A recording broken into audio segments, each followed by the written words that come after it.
ನಮಸ್ತೆ. ಪದ್ಮವೇಣಿ ಕನ್ನಡವಾಣಿಯಿಂದ ಎಲ್ಲರಿಗೂ ಬೆಳಗಿನ ಶುಭೋದಯ. ಆತ್ಮೀಯ ಕೇಳುಗರೆ, ಕಳೆದ ಸಂಚಿಕೆಯಲ್ಲಿ ಕರ್ವಾಲೋ ಕಾದಂಬರಿಯ ಓದು ಭಾಗ 13 ಆಲಿಸಿದ್ದೀರಿ. ಮುಂದಿನ ಓದು ನಿಮಗಾಗಿ.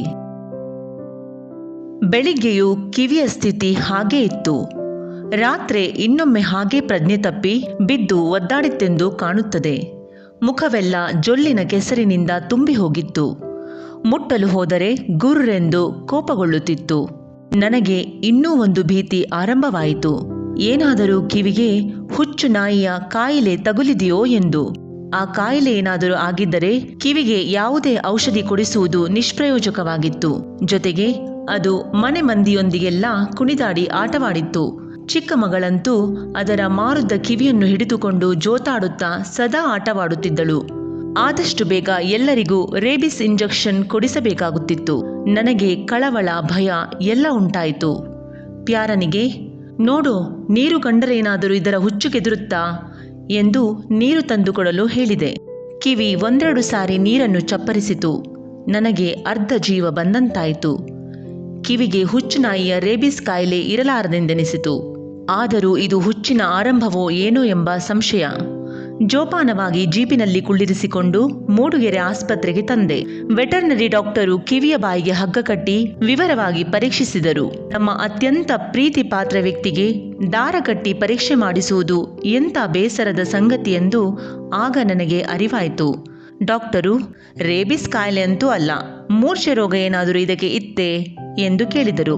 ನನಗೆ ಎಷ್ಟೋ ಸಮಾಧಾನವಾಯಿತು. ಮೂರ್ಛೆ ರೋಗ ಏನೂ ಇರಲಿಲ್ಲ ಸಾರ್.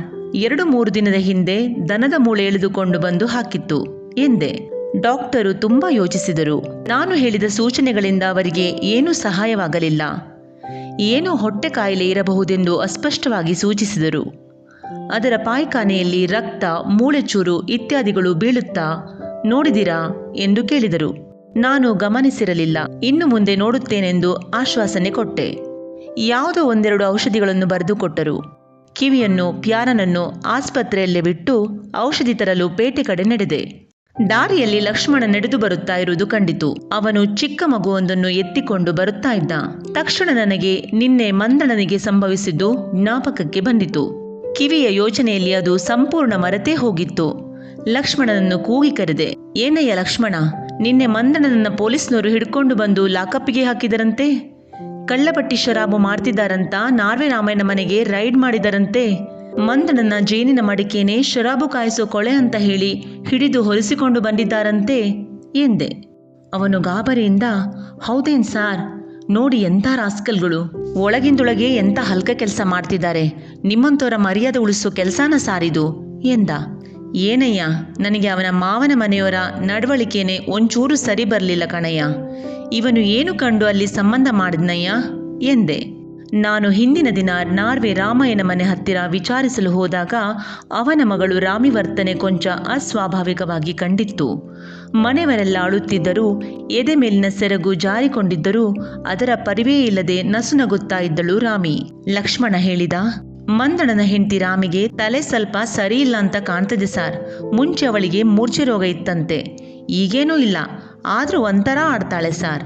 ಮಂದಣ್ಣನಿಗೆ ಕೇಳಿದೆ, ಅದಕ್ಕೆ ಅವನು ತಲೆಗಿಲ್ಲ ಎಲ್ಲ ಸರಿಗಿದೆ, ನನ್ನ ಮದುವೆ ಆಗ್ಬೇಕಂತ ಮನಸ್ಸಿಗೆ ಹಚ್ಚಿಕೊಂಡು ಒಂಥರ ಆಗಿದ್ದಾಳೆ ಅಷ್ಟೇ ಅಂದ.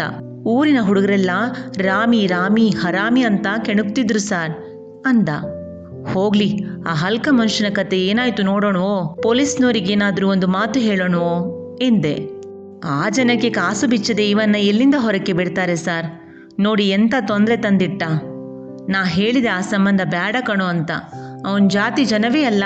ಆ ಹುಡುಗಿ ಮದುವೆ ಆಗದಿದ್ರೆ ಅವನ ಜಾತಿ ಹುಡುಗಿ ಭೂಮಂಡಲದ ಮೇಲೆ ಒಂದೂ ಇಲ್ಲ ಅಂತ ಹೇಳ್ಬಿಟ್ಟ, ದರಿದ್ರದವ ಎಂದು ಬೈಯುತ್ತಾ ನನ್ನೊಡನೆ ಪೊಲೀಸ್ ಠಾಣೆಗೆ ಬಂದ. ಕರೆತಂದ ಮೇಲೆ ಮತ್ತೆ ಠಾಣೆಯಲ್ಲೂ ಮಂದಣ್ಣನಿಗೆ ಒದೆತ ಬಿದ್ದಿದ್ವೋ ಏನೋ. ಬಂದಿಖಾನೆಯೊಳಗೆ ಕೂರಿಸಿದ್ದರು. ಉಚ್ಚೆ ವಾಸನೆ ಸಹಿಸಲ ಸಾಧ್ಯವಾದಂತೆ ಅದರಿಂದ ಬರುತ್ತಿತ್ತು. ಇನ್ಸ್ಪೆಕ್ಟರು ಹುಬ್ಬು ಗಂಟಿಕ್ಕಿಕೊಂಡು ಬಿಗು ಮೊರೆ ಹಾಕಿಕೊಂಡು ಕುಳಿತಿದ್ದ. ನಾವು ಅವನಿಗೆ ಮಂದಣ್ಣ ಅಂಥವನಲ್ಲವೆಂದು ಮಡಗೆಯೊಳಗೆ ಇದ್ದದ್ದು ಜೇನೆಂದು ಹೇಳಿದವು. ಇನ್ಸ್ಪೆಕ್ಟರು, ನಾವೇನು ಬೆರಳು ಚೀಪೋ ಮಕ್ಕಳೆಂದು ತಿಳಿದಿದ್ರೇನ್ರಿ?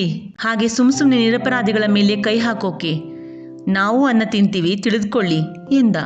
ಹಾಗಲ್ಲ, ನೀವು ತಪ್ಪು ತಿಳಿದುಕೊಂಡು ಆತನನ್ನು ಎಳೆದುಕೊಂಡು ಬಂದಿರಬಹುದಂತ ಎಂದ ಲಕ್ಷ್ಮಣ. ಓಹೋ, ಹಾಗಂತ ನಿಮಗೆ ಅಷ್ಟೊಂದು ಖಾತ್ರಿ ಇದ್ದರೆ ನಮ್ಮ ಮೇಲೆ ಕೇಸು ಮಾಡಿ ಕೋರ್ಟ್ನಲ್ಲಿ ನೋಡ್ಕೋತೀವಿ ಎಂದ. ಹಾಗಲ್ಲ, ಕೇಸ್ ಹಾಕೋದಿದ್ರೆ ನಿಮ್ಮ ಹತ್ರ ಯಾಕೆ ಕೇಳೋದಕ್ಕೆ ಬರ್ತಿದ್ವಿ, ವಿಷಯ ಹೀಗಿದೆ ಅಂತ ಹೇಳೋಣ ಅಂತ ಎಂದೆ ನಾನು.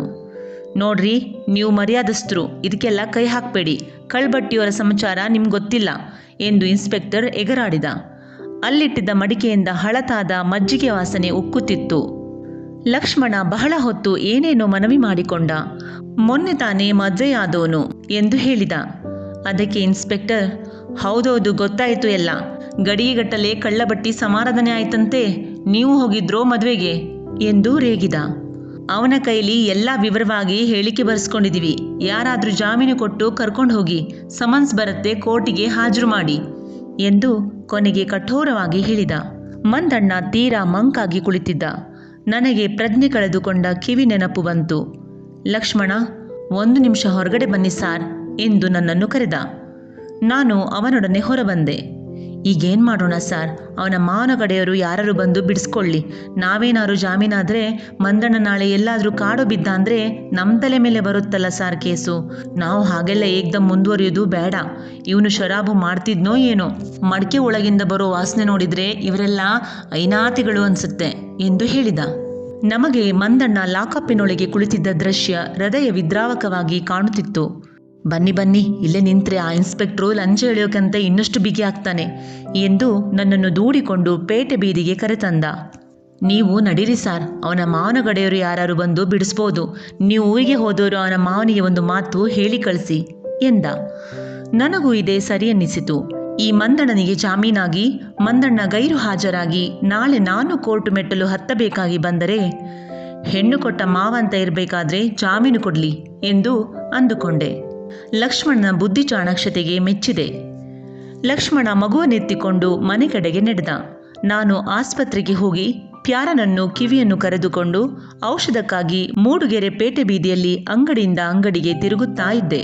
ಡಾಕ್ಟ್ರು ಬರಕೊಟ್ಟ ಔಷಧಿ ಸಿಗಲಿಲ್ಲ. ಅದರ ಬದಲಿಗೆ ಇನ್ನೊಂದಿದೆ ಎಂದು ಯಾವುದು ಔಷಧ ಅಂಗಡಿಯವ ತೋರಿಸಿದ. ನಾನು ಪ್ಯಾರನ ಕೈಗೆ ಅದನ್ನು ಕೊಟ್ಟು, ಇದಾದರೆ ಆಗಬಹುದೇ ಅಂತ ಡಾಕ್ಟರನ್ನು ಕೇಳಿಕೊಂಡು ಬೇಗ ಬಾ ಎಂದು ಹೇಳಿ ಔಷಧದ ಅಂಗಡಿ ಎದುರು ಕಾಯುತ್ತಾ ನಿಂತಿದ್ದೆ. ಮೂಡುಗೆರೆ ಪೇಟೆ ಬೀದಿ ನೇರವಾಗಿ ಉದ್ದಕ್ಕೆ ಇಕ್ಕೆಲೆಗಳಲ್ಲೂ ಅಂಗಡಿ ಸಾಲುಗಳಿದ್ದವು.